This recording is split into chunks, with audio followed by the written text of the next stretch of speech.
یہ کس منزل کی طرف ہے؟ دیکھیں جب آپ نماز پڑھتے ہیں نا 5 وقت پہ، جب آپ اللہ سے صرف ایک ہی چیز نماز پڑھ کے مانگتے ہیں کہ اللہ ہمیں ان کے راستے پہ لگا جن کو تو نے نعمتیں بخشی ہیں، صرف ایک چیز مانگتے ہیں، یہ یاد رکھیں کہ وہ راستہ ہے، ہم منزل نہیں مانگ رہے، ہم اس راستے پہ چلتے ہیں، کیونکہ وہ راستہ، وہ منزل تو وہ اس پہ جو پہنچے ہیں وہ نبی صلی اللہ علیہ وسلم پہنچے ہیں، وہ تو ہم پہنچ نہیں سکتے، لیکن ہم اگر ان کے راستے پہ بھی چلے گئے تو یہ ملک بالکل ایک عظیم ملک بن جائے گا۔ یہ بنا تھا اسلامی فلاحی ریاست، یہ اس کا مقصد تھا پاکستان کا بننے کا۔ اب میں آپ کو بتاؤں کہ وہ راستے کے اندر کون سے اصول ہیں جن کے اوپر وہ مدینہ کی ریاست کھڑی ہوئی تھی، اور ان اصولوں کو ہم کتنا اپنا چکے ہیں۔ سب سے بڑا اصول یہ تھا کہ فلاحی ریاست بنی تھی غربت کم کرنے کے لیے، نچلے طبقے کو اوپر اٹھانے کے لیے بنی تھی، پہلی دفعہ دنیا کی تاریخ میں پہلے یہ بتاؤں گا تو پہلا یہ آبجیکٹو تھا۔ دوسرا قانون کی بالادستی، 2 خلیفہ وقت، پہلے 4 میں سے 2 خلیفہ وقت عدالت میں گئے، جبکہ ان کا کیا کردار تھا، ان کا کیا سٹیٹس تھا، خلیفہ تھے، اس کے باوجود وہ عدالت میں جا کے کھڑے ہوئے صرف ایک چیز بتانے کے لیے کہ قانون کی حکمرانی ہے، طاقت کی حکمرانی نہیں ہے۔ تو دوسری چیز یہ کہ کتنی ہماری جد و جہد ادھر کدھر ہے، اس راستے پہ ہم نکلے ہیں یا نہیں نکلے۔ اور تیسری کہ جب لا الہ الا اللہ ایک انسان پڑھ لیتا ہے تو پھر کسی اور انسان یا کسی کے سامنے جھکنا شرک ہوتا ہے۔ لا الہ الا اللہ ایک انسان کو آزاد کر دیتا ہے، یہ بے شرمی سے، بے غیرتی سے، ہاتھ پھیلانے سے۔ ایک لا الہ الا اللہ ایک چھوٹے سے انسان کو بڑا انسان بنا دیتا ہے، ایک خوددار قوم۔ اور یہ 3 پرنسپلز پہ کھڑی ہوئی تھی مدینہ کی ریاست۔ جب ہمارے نبی صلی اللہ علیہ وسلم نے خط بھیجے پرشین ایمپرر کو، ایک سپر پاور، دوسری طرف رومن ایمپرر، بیزنٹائن ایمپرر ہرکلیس، اس کو جب خط بھیجا تو انہوں نے امداد مانگنے کے لیے نہیں بھیجا، انہوں نے یہ نہیں کہا ہمیں قرضے دے دو یا ہمیں ایڈ دے دو، ہمارے حالات بڑے برے، اور برے حالات تھے مسلمانوں کے۔ جو ابھی آپ نے سوال پوچھا، آپ نے ایک چیز 3 سال کی ابھی بات کی نا، آپ اگر تاریخ اٹھا کے پہلے 5 سال دیکھ لیں مدینہ کی ریاست کے تو برے حالات تھے مسلمانوں کے۔ وہ دنیا کے عظیم ترین لیڈر بھی تھے، لیکن ایک دم حالات ٹھیک نہیں ہوئے، وہ اس راستے پہ لگے جس کی وجہ سے حالات ٹھیک ہوئے۔ وہ راستہ جو انہوں نے دکھایا، جو اصولوں پہ کھڑی کی، ان اصولوں نے ایک جن کی کوئی حیثیت ہی نہیں تھی عربوں کی، ان کو دنیا کی امامت کروا دی۔ تو پہلے تو آپ کو سمجھنا ہے کہ کیا ہم ان اصولوں پہ چلنے کی کوشش کر رہے ہیں یا نہیں کر رہے ہیں۔ کیا اس ملک کے اندر ہم اپنے کمزور طبقے کے لیے وہ قدم اٹھا رہے ہیں؟ کبھی پاکستان میں کسی نے سوچا تھا کہ ہیلتھ کارڈ جن صوبوں میں ہماری حکومت ہے، پختونخوا، پنجاب، آزاد کشمیر میں اب، اور گلگت بلتستان، ان سارے صوبوں میں جدھر ہماری حکومت ہے وہاں پوری طرح ہم ہر شہری کو ہیلتھ کارڈ دے رہے ہیں، ہیلتھ انشورنس۔ یہ اتنی بڑی چینج ہے کہ کوئی سوچ، یہ ہمارے سے امیر ترین ملکوں کے اندر بھی یہ سہولت نہیں ہے۔ یعنی ایک خاندان کے پاس ہیلتھ انشورنس 10 لاکھ روپے تک اس خاندان میں اپنا علاج کروا سکتے ہیں۔ یہ ایک انقلاب ہے۔ یہ ابھی تک لوگوں کو پوری طرح پتہ نہیں چلا کہ یہ کتنا بڑا ہم نے قدم اٹھایا ہے۔ تو یہ اسی طرف جا رہے ہیں فلاحی ریاست پہ۔ پھر پناہ گاہ، ہم نے جو پناہ گاہ بنا رہے ہیں یہ غریب مزدوروں کے لیے، جو بیچارہ سارا دن محنت کرتا ہے، وہ ہم چاہتے ہیں کہ وہ اس کو کھانا پینا بھی وہاں ملے، سوئے بھی وہاں، نہائے دھوئے بھی وہاں، مزدوری کرے، اور جو مزدوری سے پیسہ اٹھائے اپنی بیوی بچوں کو بھیج سکے۔ یہ پناہ گاہ میں ابھی ہم اضافہ کر رہے ہیں۔ میں ابھی آپ کو بتا دوں کہ ہم نے ابھی تک کتنی پناہ گاہ بنا چکے ہیں آپ کے پاس؟ ہم اب تک 22 پناہ گاہ بنا چکے ہیں شہروں کے اندر، اور 11 اور بننے والی ہیں، اور انشاءاللہ یہ ہم پھر پھیلاتے جائیں گے جدھر جدھر مزدور کام کرتے ہیں ان کے لیے رہنے کے لیے۔ یہ میں سمجھتا ہوں کہ اگر ہمیں جانے تک، اگر ہم ابھی 33 ہماری بنیں گی، اگر ہم یہ سارے شہروں کے اندر جدھر مزدور کام کرتے ہیں وہاں اگر ہم پناہ گاہ بنا گئے، میں اس کو اپنی بہت بڑی اچیومنٹ سمجھوں گا. کیونکہ امیر ملکوں کے اندر بھی ایسا نہیں ہے، وہاں بھی اب امریکہ کے اندر بھی سڑکوں پہ رات کئی جگہ ان کے پاس چھت نہیں ہوتی، سوتے ہیں، جو سب سے دنیا کا امیر ملک ہے. میں یہ چاہتا ہوں کہ پاکستان میں کبھی نہ ہو کہ ہمارے لوگ، ہمارا مزدور بیچارہ سڑکوں پہ سوئے. تو اس کے لیے پناہ گاہ بنا رہے ہیں. پھر ہم ایک بھوکا نہ سوئے. ہم نے بسز شروع کی ہیں اور ان کا ابھی تک ہمارے 12 بسز ہیں، یہ پھرتی ہیں. یہ 4 شہروں کے اندر ابھی ہم لے کے آئے ہیں. یہ ٹرک ہیں کیونکہ ایکسپیریمنٹ ابھی کر رہے ہیں کہ پہلے ہم نے تھوڑے سے پناہ گاہ بنائے، ان کو پھر ہم نے بہتر کیا، ان کی سٹینڈرڈ، ان کے SOPs بنائے، اب ہم ان کو پھیلائیں گے. اسی طرح ہم نے پہلے ایکسپیریمنٹ کیا، ہماری بس جاتی ہے غریب علاقوں میں، لوگوں کو کھانا دیتی ہے. اب ہم یہ بسز بڑھاتے جائیں گے. ابھی ہمارے پاس 12 بسز ہیں. ہمارا ہے کہ اگلے 6 مہینے میں 50 ٹرک ہمارے جائیں غریب علاقوں کے اندر، اور انشاءاللہ اس کو مزید بڑھاتے جائیں گے. اچھا جی، اس کے علاوہ جو اب ہم کرنے جا رہے ہیں وہ ہے کامیاب پاکستان. اب یہ میرا سب سے بڑا پروگرام آنے والا ہے. کامیاب پاکستان کے اندر کیا ہوگا کہ جتنے 40% جو ہمارے خاندان ہیں جو نچلے طبقے میں ہیں، ان کے لیے ایک گھر کے اندر ایک کو ٹیکنیکل ایجوکیشن ملے گا، سارے گھر کو ہیلتھ کارڈ ملے گا تاکہ وہ ان کا علاج ہو جائے. ایک ہم ان کو مائکرو فائنانس سے اپنا گھر بنا کے ان کو قرضہ لے کے دے رہے ہیں. یہ مائکرو فائنانس کمپنیز ہیں، وہ کیا کریں گی کہ اگر میں اپنا گھر بنانا چاہوں تو ان کو پہلی دفعہ پاکستان کی تاریخ میں فائنانس ملے گا. مائکرو فائنانس سے قرضے دلوائیں گے تاکہ وہ جو قسطیں دیتے ہیں اپنے کسی کرائے کے گھر میں رہنے کے لیے، وہی قسطیں دے کے ان کو اپنا گھر ہو جائے. یہ پاکستان کے اندر پہلی دفعہ چیز ہوگی. اور ساتھ پھر ہیلتھ کارڈ ملے گا. یعنی 4 چیزیں دے رہے ہیں، قرضہ، اور قرضے ملیں گے سود کے بغیر.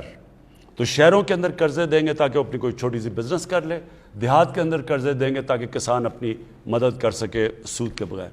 یہ ہمارا انشاءاللہ اسی مہینے لانچ ہونے لگا ہے ہمارا کامیاب پاکستان، اور انشاءاللہ یہ ایک بہت بڑا ہے.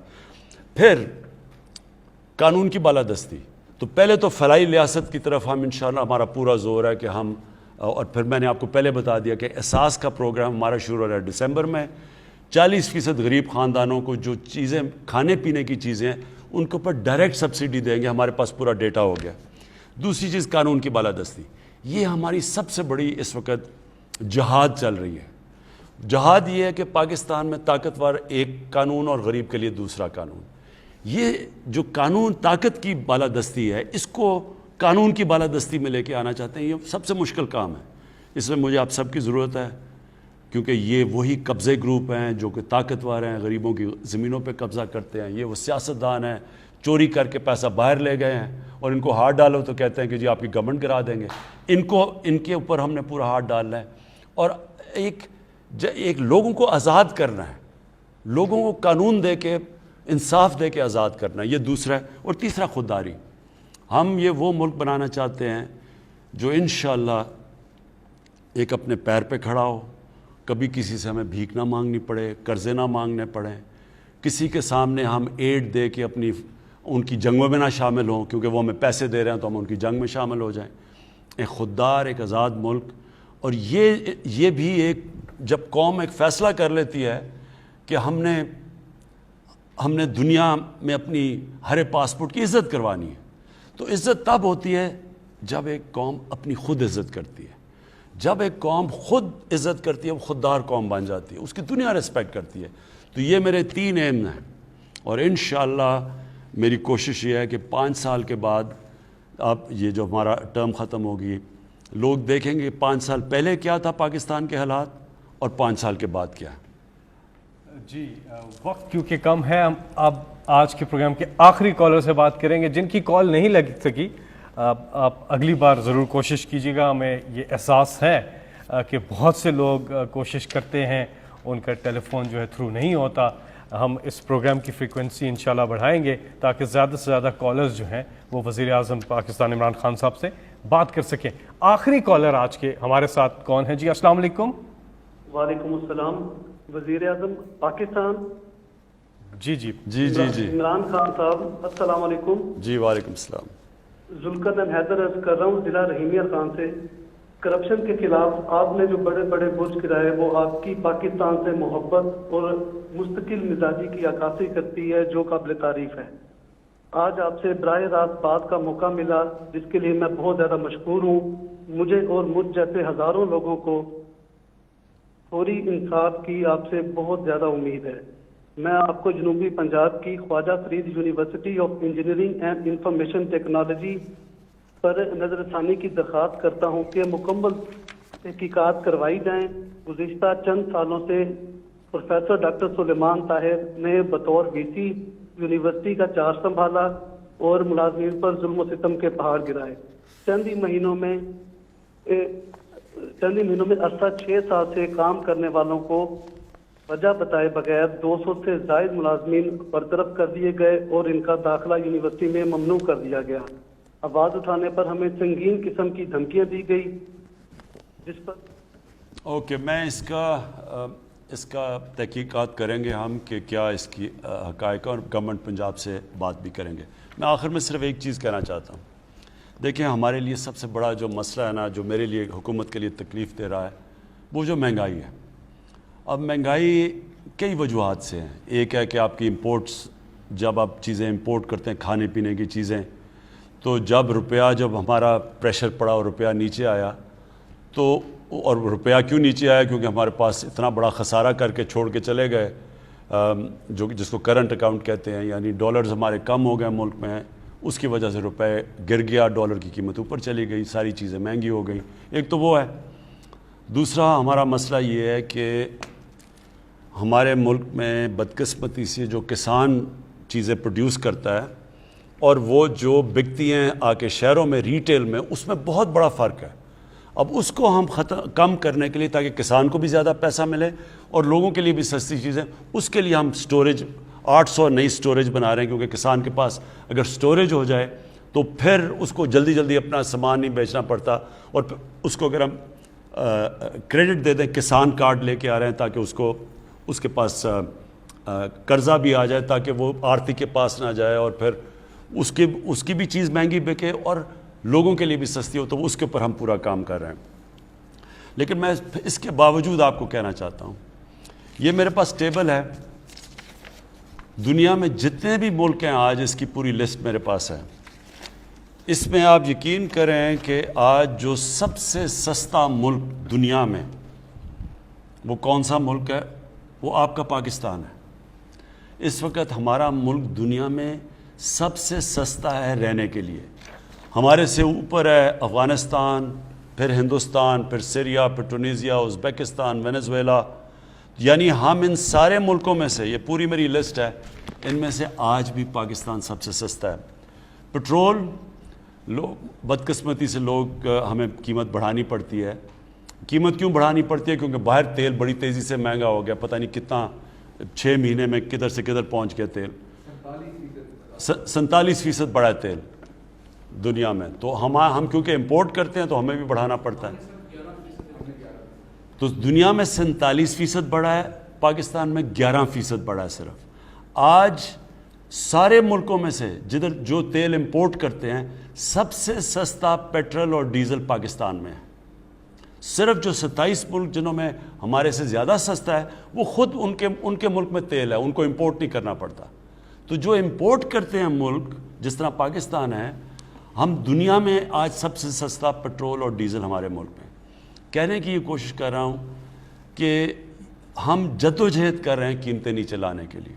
یعنی یہ ہمارا سارا وقت ہر ہفتے میٹنگ ہوتی ہے کہ کیسے ہم نے روکنا ہے لوگوں کے لیے آسانیاں پیدا کرنی ہے. اور آخری بات یہ کہنا چاہتا ہوں کہ جو تنخواہ دار طبقہ اس کو تو واقعی ہٹ ہوئی ہے کہ اگر آپ کی تنخواہیں ہیں تو جب چیزیں اوپر گئی ہیں تنخواہ دار طبقے کے لیے مشکل وقت ہے اور ان کے لیے ہم نے ابھی سیلری ان کی انکریز کی ہے بڑھائی ہے اس باری. لیکن جو باقی کسان ہیں دیہات میں ادھر تو 1100 ارب روپیہ پہلی دفعہ مزید اضافی کسانوں کے پاس کیا ہے. کبھی پاکستان کی تاریخ میں اتنا زیادہ پیسہ کسانوں کے پاس نہیں گیا کیونکہ کبھی گندم کی یہ ریٹ نہیں ملی کبھی گنے کا یہ ریٹ نہیں ملا کبھی مکئی کا یہ ریٹ نہیں ملا. تو یہ جو ریٹ جو اضافی پیسہ گیا ہے، ایک تو وہاں ان کے انکم بڑھی ہے، دوسرا اس وقت انڈسٹری کے اندر جس طرح کا اس وقت پیسہ ٹیکسٹائل انڈسٹری میں بن رہا ہے یا انڈسٹریز بنا رہی ہیں، مجھے لوگوں نے کہا کہ انہوں نے کبھی اتنا زیادہ پیسہ نہیں بنایا. کنسٹرکشن کے اندر جس طرح کی اس وقت آج پیسہ بن رہا ہے کنسٹرکشن کے اندر، جو آج زمین کی قیمتیں چلے گئی ہیں پلاٹس کی اور گھروں کی، یہ بھی کبھی کسی کے پاس اتنا پیسہ نہیں آیا. تو میں صرف ریکویسٹ کروں گا کہ جو انڈسٹری والے ہیں، آپ اپنے جو مزدور ہیں ان کی آپ زیادہ تنخواہیں بڑھائیں، کیونکہ جب آپ کو اتنا فائدہ ہوا ہے تو ان کو بھی فائدہ کروائیں جو مزدوروں کو ہے. لیکن جو سیلریڈ لوگ ہیں، مجھے پتہ ہے آپ کی مشکلات ہیں، انشاءاللہ جس طرح ہمارا اب ٹیکس بڑھتا جا رہا ہے، ہماری آمدنی بڑھتی جا رہی ہے. آپ کو پتہ ہے ہم نے اس باری سب سے زیادہ پاکستان کی تاریخ میں ابھی ٹیکس اکٹھا کیا ہے، اور انشاءاللہ جو ہم FBR میں اب اور اصلاحات کر رہے ہیں، آٹومیشن لے کے آ رہے ہیں، تو ہماری آمدنی اور بڑھتی جائے گی. جیسی جیسی آمدنی بڑھے گی انشاءاللہ ہم اپنی سیلریڈ کلاس کی بھی مدد کریں گے، اور ہم یہی پیسہ لگائیں گے اپنے انفراسٹرکچر کے لیے، اپنے کسانوں کے لیے، تاکہ ان کی پیداوار بڑھے. جب ہماری پیداوار بڑھے گی تو اس سے پھر ہماری جو کھانے پینے کی چیزیں بھی مہنگی نہیں ہوں گی. بہت بہت شکریہ. آپ یہ نمبر نوٹ کر لیں سٹیزن پورٹل کا 051900111 آپ اپنی شکایات اس پہ بھی درج کر سکتے ہیں. پھر کبھی آپ سے ملاقات ہوگی. بہت بہت شکریہ.